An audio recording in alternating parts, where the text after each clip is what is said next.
అంటారు.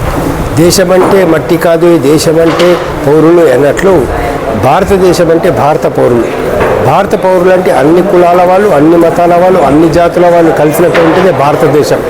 ఇవాళ ఒక క్రికెట్ టీం గెలవాలనంటే ఇవాళ అందరు కూడా బౌలింగ్ చేయాలా, బ్యాటింగ్ చేయాలా, హిందూ అయినా ముస్లిం అయినా అందరు ఆడితేనే ఆట గెలుస్తాం. అట్లే 5 ఏళ్ళు కలిసి కట్టుగా ఉంటేనే భారతదేశం ఐక్యంగా ఉంటుందని. దేశ ఐక్యతను మేము కోరుతున్నాం, దేశ సమైక్యతను మేము కోరుతున్నాం, దేశ సమగ్రతను మేము కోరుతున్నాం. కానీ ఇవాళ హిందూ ముస్లిం విభేదాలు తీసుకురావడం వల్ల, మతోన్మాదం అనేది వ్యాపింపజేయడం వల్ల భవిష్యత్తులో హిందూ ముస్లిం గొడవలు జరిగే అవకాశం ఉంటుంది. మతోన్మాదం వల్ల మత కల్లోలాలు చెలరేగే అవకాశం ఉంటుంది. అది దేశానికి అత్యంత ప్రమాదకరం అని చెప్పేసి మేము భావిస్తున్నాం. అదిగాక ఇవాళ బీజేపీ గవర్నమెంట్ ఏవైతే 10 సంవత్సరాల కాలంలో వాగ్దానాలు చేసిందో, ఏది 72 లక్షల బ్లాక్ మనీ బయటకు తీసుకొస్తామని, ప్రతి సంవత్సరం 2 కోట్ల ఉద్యోగాలు ఇస్తామని, రైతులకు ఆదాయం 2 చేస్తామని, ఇట్లా రకరకాల వాగ్దానాలు చేసి ఇస్తున్నాం. ఆ వాగ్దానం ఏ వీటిని కూడా ఇవాళ బీజేపీ ప్రభుత్వం నెరవేర్చలేదు. పైపెచ్చు రాజ్యాంగ సంస్థలు తన చేతులకు తెచ్చుకుంటుంది.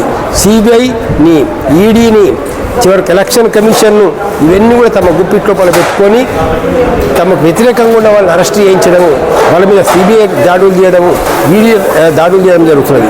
ఒకసారి బీజేపీ చేరిపోతే క్లీన్ చిట్. మహారాష్ట్రలో అజిత్ పవార్ 70,000 కోట్ల రూపాయల స్కామ్ చేస్తాడు. ఒక్కోళ్ళు కాదు, ఇవాళ వాళ్ళందరూ కూడా బీజేపీలో చేరగానే క్లీన్ చిట్ ఇస్తున్నారు. కాబట్టి నిజాయితీ గురించి మాట్లాడే అధికారం బీజేపీకి లేదు. ఖచ్చితంగా ఇవాళ బీజేపీని మనం ఓడిస్తేనే భారత ప్రజాస్వామ్యం బతుకుతుంది, భారతదేశంలో సెక్యులరిజం బతుకుతుంది. భారత ప్రజలందరూ ఇవాళ ఖచ్చితంగా ఇండియా కూటమికి బలపరచాలని చెప్పి మేము కోరుతున్నాం. ఇది బీజేపీ సిగ్గుండాల మోడీకి హిందూ ధర్మం పట్ల నగ్నంగా ఊరేగిస్తున్నారు. నగ్నంగా ఊరేగించడమా హిందూ ధర్మం ఇస్తున్నది? నగ్నంగా ఊరించడమా బీజేపీ సిద్ధాంతం? నగ్నంగా ఊరేగించడం ఆర్ఎస్ఎస్ సిద్ధాంతాన్ని క్యాన్సిల్. చట్టం న్యాయం ఎట్లుందో తెలుసా? 15 రోజుల దాకా కేసు రిజిస్టర్ కాదు. ఎవరి కళ్ళ ముందు జరిగింది? పోలీసుల కళ్ళ ముందు. ఎవరి దగ్గరికి డిఐజీకి తెలవదా? డీజీపీకి తెలవదా? కళ్ళు మూసుకున్నారా? ధృతరాష్ట్ర ప్రభుత్వమా?